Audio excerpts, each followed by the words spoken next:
On Thai PBS World Tonight, the ongoing drama over DSI Senate election probe. The construction in Myanmar's scam city, Shwe Kokko, continues despite the crackdown on call center scams. And NESDC suggests expediting disbursement to stimulate the Thai economy.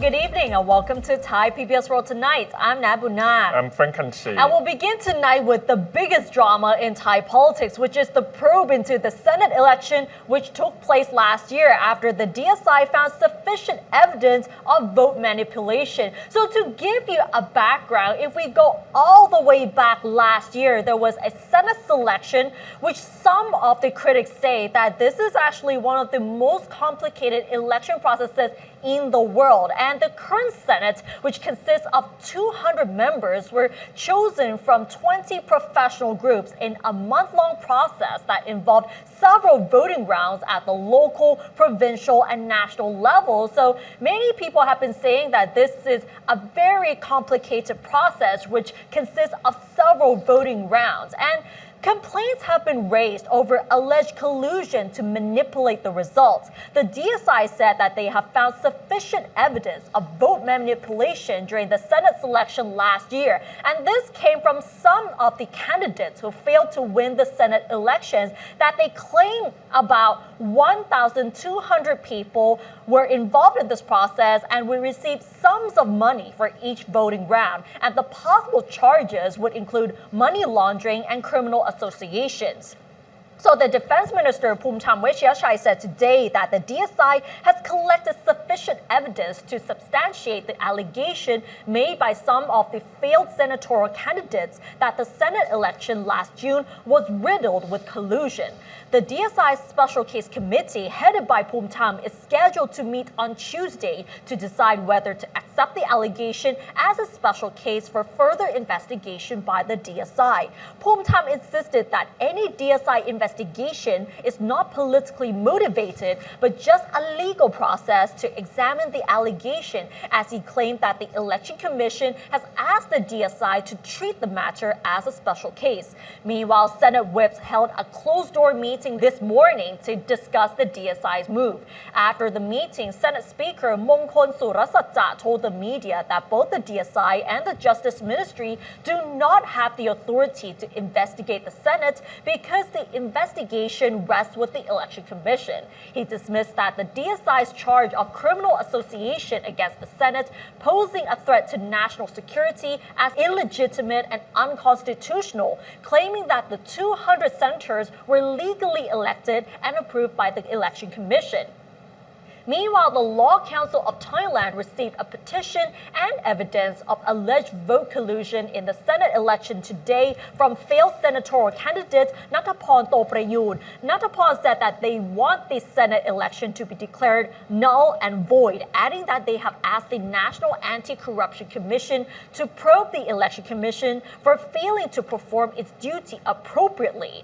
The council's president, Wichien Chuptaisong, who is one of the 22 members of the DSI Special Case Committee, said that he will submit the evidence to the committee tomorrow. We would love to see how the story actually unfolded, because we're seeing two sides of the story. One, they claim that there is sufficient evidence to prove that there is vote manipulation, while the other side of the story, the senators have been saying that they've been elected lawfully. So we have to look at details and evidence right now, because of course DSI already said that they have sufficient evidence here, but we haven't seen the detail yet. But I think it's very interesting to see the political storm coming at this moment, and actually is from Senate, the upper house. So right now, of course, as what Ned said, two sides there, different stories. But how about actually we want to see the mechanism about the bribery. We will see that, because the they bribery. say it includes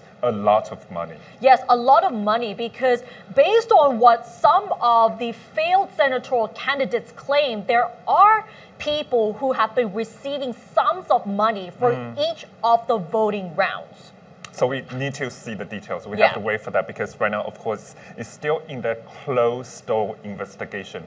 Of course, Puntam Wechayachai there already said that this is not politically motivated. But right now, still, we have to see because this political storm is merging right now and in upper house. So another story we have to talk about, of course, from politics to international relations. We have seen actually Thailand, China, Myanmar right now trying to work with each other to crack down scam centers in the border town in Myanmar. But now it is still not over because we have seen some ongoing activities in Myanmar border towns. Although the Karen border Gulf Force has cracked down on call center gangs in Shwe Kokko, recent reports indicate that construction within the city is still ongoing. Additionally, there are reports that similar operations may take place in other cities where Chinese investors are involved. Journalists have found that both large and small construction equipment is being used inside and on the upper floors of buildings with generators still running. Some reports also suggest that further scam operations might be relaunched in other areas with the help of Chinese investments. Meanwhile, the Thai-Myanmar Friendship Bridge 2 in Meso district remains quiet after the recent repatriation of Chinese nationals from Myanmar to Thailand, who were then flown back to China on 16 charter flights, which concluded on Saturday. It has also been reported that Thailand, Myanmar, and China may resume further repatriation efforts in the next few days, depending on further negotiations. This follows the statement from Deputy Prime Minister Phumtham Wechayachai that a meeting between Thailand, Myanmar, and China will take place this week, and that he believes that tripartite cooperation will help tackle the persistent problem. During the past weekend, Thailand's Foreign Minister Maris Sangnyangpom has met with Myanmar's leader Min Aung Hlaing in Myanmar, where they held talks about strengthening bilateral cooperation on combating transnational crimes, particularly drug trafficking, cybercrime, and human trafficking. Other issues also include tackling transboundary pollution and cooperation on national security and the economy. So, of course, three countries right now still trying to of course, crack down the scam gang cities there or centers there, but we still see the ongoing activities there. Right, and people have been complaining that even though Thailand has decided to cut electricity, fuel, and internet services to those border townships in Myanmar, they can still move on with the generators there. So you can see that the lights are still going on in those cities, whether it's Shwe Kokko or KK Park, which are widely known to be scam cities of Myanmar. So even though Thailand, Myanmar, and China have been trying to clamp down on these scam call centers, but it seems like they are still able to operate. And it is very likely that they might move to other cities in order to continue with their illegal businesses. And actually, of course, the leader of Karen Border Gulf Force say that he will crack down all the centers in a month. Although right now it's already the second week and we still see ongoing activities there. And as what Nes said there, although we maybe three governments right now trying to really push them off, but they might go to another region. That's the point. Or another country. Or maybe another country or a completely different region. But these sort of crimes are still ongoing. And following the heavy pressure from both the Thai government and the Chinese government, it seems like Myanmar has started to take action against the scam call centers in those border townships. But on this issue, I had a chance to talk to Dr. Panithan Wattanayakon on how he views the efforts by both Thailand, Myanmar, and China on this issue and what needs to be improved. The crackdown on scam operations in Myanmar, which have been preying on thousands of victims of various nationalities, have started to speed up following pressure from the Chinese government. China's Assistant Minister for Public Security, Liu Zhongyi, has been in Thailand and Myanmar to discuss measures to tackle scam call centers, mostly operated by Chinese criminal gangs, and to arrange the rescue of the victims. Dr. Panithan Wattanayakon, an independent national security analyst, feels that China's intervention has proven to be effective. But tackling the issue amid internal conflicts in Myanmar can be tricky and must be addressed with caution. I think the approach of the Chinese in working on the ground with minority groups in different areas and pushing them, negotiating with them directly, instead of waiting for the government of Myanmar, the Myanmar military to push them. I think that approach proved to be quite effective, given the fact that the Tatmadaw or the military in Myanmar are not able to control a few areas, especially along Thai-Myanmar, Myanmar-China borders. I think the direct approach, on one hand, is quite impressive. On the other hand, it becomes more complicated as the fightings between Tatmadaw or the Myanmar government continued with several different groups. So if this approach are not carefully executed, it could be backfired, meaning that it could give advantages either to the Myanmar government, the military, or the minority or the crowds. So I think the Chinese in particular must have a good balance, not to involve in their civil war, not to involve in their conflicts. Even though the Thai government has cut electricity, fuel, and internet supplies to the border townships in Myanmar, Dr. Panithan feels that the measures are not effective enough to stamp out these scam networks completely. So if the Thais are very serious about cleaning up their own houses, arresting some of these high-profile individuals who are involved in these operations, I think that would be a better measure, either mid-term or long-term. Also, better effective laws to control the financial institutions, cross-border activities. A lot more to do in order to achieve a big win against this transnational crime. While acknowledging that the tripartite cooperation between Thailand, Myanmar, and China will tackle cross-border crimes, the national security analysts suggest that they could have used the existing collaboration among ASEAN members to combat transnational crime. No country alone can tackle these transnational crimes, and China, although quite impressive in terms of quick reaction to this problem. But I think we need to be careful and reconsider how we can incorporate our close cooperation with China, with other ASEAN countries. If we work together at once, I think these transnational crime organizations will have less places to run around. And I think and that will be a much better approach. According to UNODC, cyber-enabled fraud caused financial losses of between 18 and 37 billion US dollars in East and Southeast Asia in 2023. These losses mostly come from scams committed by organized crime gangs in Southeast Asia. Therefore, it requires a collaborative effort by various countries to clamp down on these scam networks, not just the three countries. Nad Bunag reporting for Thai PBS World.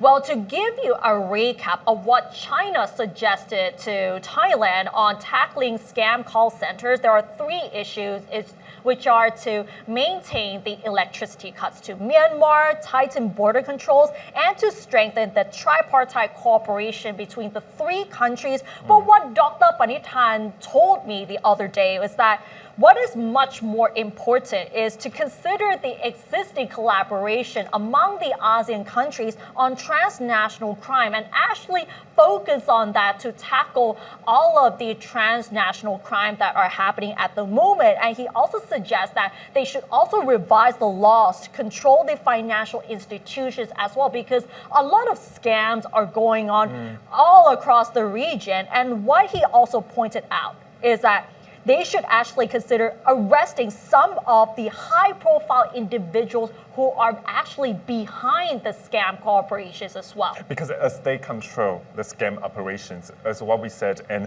doctors say that here, as in this is a ASEAN effort. Yes. That even if they flee from Myanmar, they can move to other ASEAN countries too, to continue operating this kind of scam centers too. So I think more lawful operation there and the push to crack down all the centers is very important. Yes, very important. And it's not just the three countries that are responsible, but it's a collective effort among the ASEAN members. Yeah, from the, of course, international relations, right now we have to turn the page to Thailand's economy. Of course, Thailand's Prime Minister Paetongtarn Shinawatra already vows to push Thailand's GDP growth at 3% at least this year, but there are a lot of challenges. And right now, one of the economic organizations in Thailand say that 20 state projects could help Thailand to reach the goal.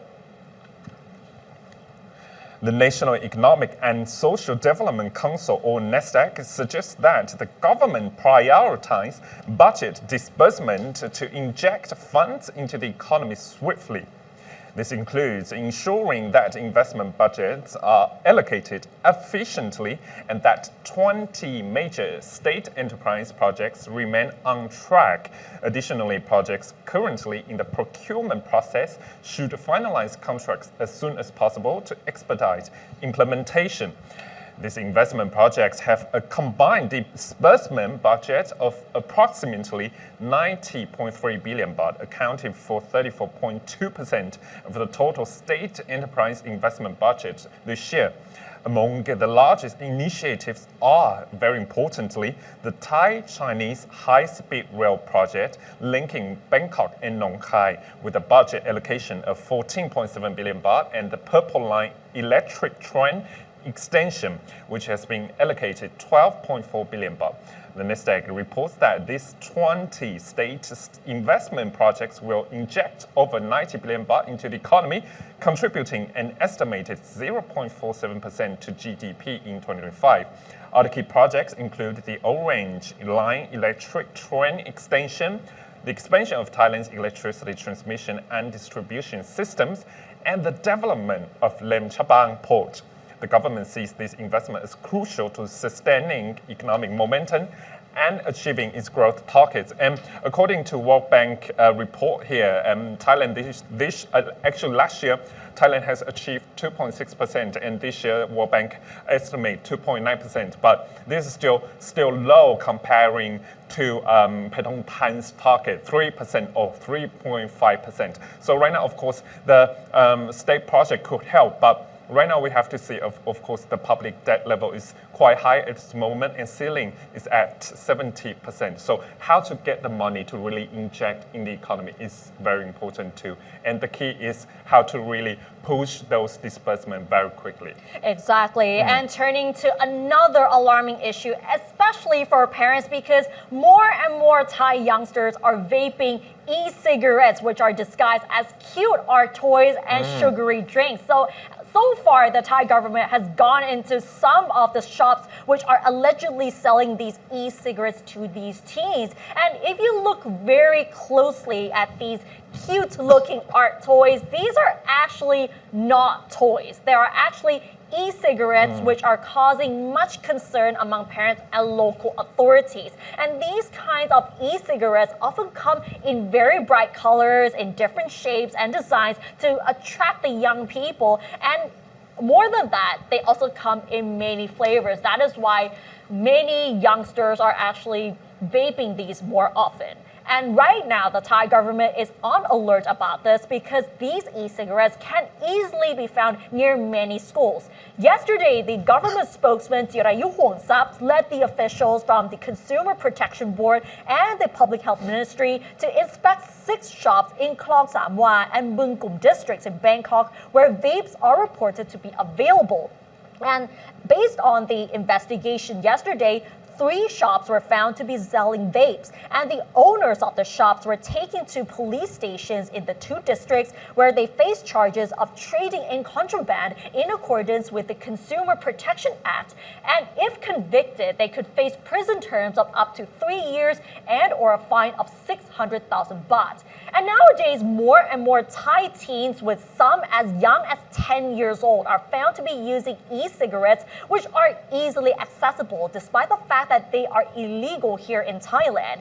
According to the Youth Institute of Thailand, the use of tobacco products, including vapes or e-cigarettes among the Thai youth, has increased from 3% in 2022 to 17.6% last year. That is 5 times increase. The institute noted that many people in Thailand have a wrong perception towards vapes because they think that these vapes are less dangerous than cigarettes. According to Professor Dr. Suwanna Rungkajanaset, an expert in children and adolescents at the Faculty of Medicine of Ramathibodi Hospital, said that 1 e-cigarette contains the nicotine equivalent to as many as 20 packs of cigarettes, and that nicotine has impacts on a child's brain development, affecting their learning ability and their memory. She suggests that parents keep a close eye on their children and also to check their school bags to ensure that they do not contain vapes. She also said that many of the young people don't even know that the toys they have bought and have been using are actually e-cigarettes. And to recap, in Thailand, it is actually illegal to import, sell, or possess these e-cigarettes. And according to the law, sellers are subject to 3 years in prison and or a fine of up to 600,000 baht on conviction. And those who import the e-cigarettes are subject to 10 years in prison on conviction and fined 5 times the value of the e-cigarettes imported. So this is a very alarming issue because many of these shops sell these cute-looking e-cigarettes, and this is actually enough to attract the teens because at that age, when you think about children age around 10 years old, 13 years old, most of these children are attracted to anything that looks cute and attractive. So for these children, they might think that it's just a toy. And to sell these to children, it really affects their health and not just their physical health, but also their mental health as well and their learning ability. I think 2 angles that we have to talk about right now since we start the story there, because law enforcement there, is that really strong? Because as what Nes said, import, sales, production are all prohibited in Thailand in terms of vaping or e-cigarettes here. So we just see the crackdown very hugely in this kind of district in Bangkok. But how about nationally? Because as what you said, actually sometimes I walk on the street, I really see some teenagers or underage populations, they do vaping, but it's not legal in Thailand yet. And according to what they said there, actually the expert already pointed out 5-time increase since 2022 in 2 years. And this is the health concern there too. Would that really affect their brain development or I think learning ability there is very important too. Lastly, condensity in one vaping is equivalent to 1 pack of 20 cigarettes. Actually, very shocking. Very shocking. 1 e-cigarette equals 20 packs of 20 cigarettes. packs, yeah. Yes, because the amount of nicotine that is the same level as 20 packs of cigarettes, that is already alarming. And for children to use these vapes, that is really dangerous. And as what you said, how can they distinguish? At the age of 10 to 12, maybe they just get attracted by those very cute packages there. Yes. And this is the influence of the group, their groups too. I mean, in the youngest group, one person really do it, others do it too. Yes, and apart from the law enforcement, the schools need to be very on alert on these issues and always warn the students not to actually touch them. Yeah. All right, and that wraps up tonight's edition of Thai PBS World Tonight. Join us every Monday and Tuesday at 6 p.m. on Thai PBS World's Facebook and YouTube Live. And don't forget to follow us on social media and our website, thaipbsworld.com, for all the latest stories and analyses about Thailand. Thanks for watching, and we'll see you tomorrow. สวัสดีค่ะ สวัสดีครับ